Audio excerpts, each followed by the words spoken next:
Agora, Cristiano Beraldo, é preciso também refletir sobre esse pezinho atrás que Jair Bolsonaro teria com Tarcísio de Freitas. Muitos entendem que talvez fosse uma dupla perfeita, porque talvez Tarcísio não seja tratado como o número 1 para Jair Bolsonaro. Olha, Caneta, a gente precisa analisar também a metamorfose de Jair Bolsonaro desde as eleições de 2018,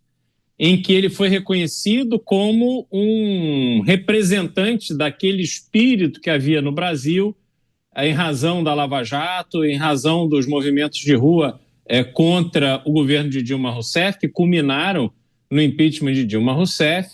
e aquela frustração, aquela revolta colocada para fora com a corrupção, com os desmandos do Brasil, acabaram sendo concentradas na imagem de Jair Bolsonaro, porque ele prometia o trato mais radical contra problemas crônicos do Brasil,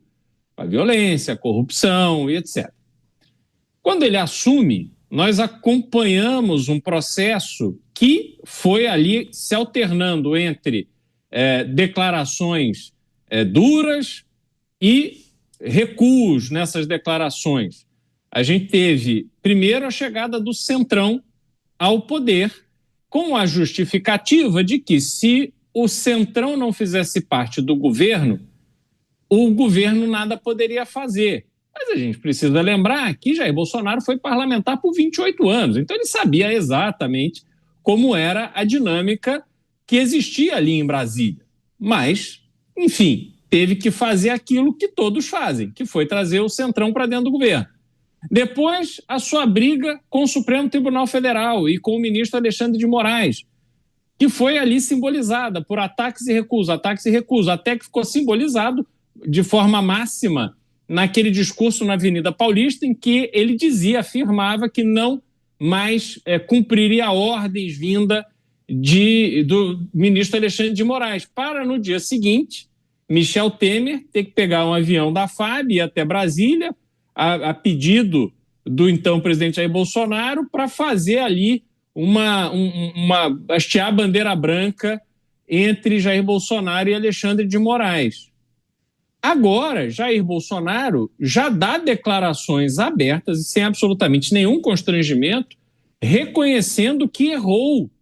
de várias formas no seu governo, sobretudo no trato com o Supremo Tribunal Federal, que não deveria ter tido uma relação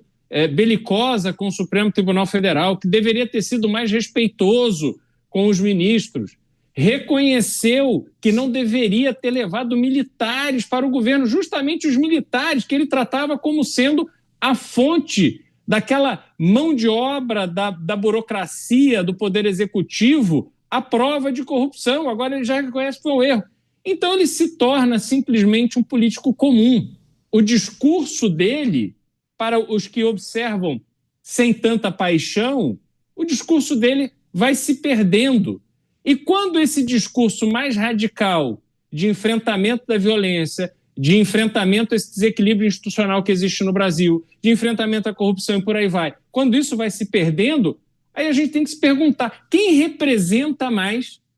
esse político com perfil presidencial para tocar o Brasil com essa ótica de harmonia? Jair Bolsonaro ou Tarcísio de Freitas? E aí me parece que vem a força de Tarcísio de Freitas de ser visto por todos esses atores brasileiros, como a Cássio mencionou, a Faria Lima, o pessoal da indústria e tal, olham para Tarcísio de Freitas e dizem, não, ele está fazendo exatamente aquilo que ele prometeu, está fazendo as conversas que precisa fazer, está mantendo a relação de forma equilibrada com os outros poderes da República, com a esfera federal. Então ele já está mais habilitado a fazer isso do que Jair Bolsonaro, que saiu do governo de uma forma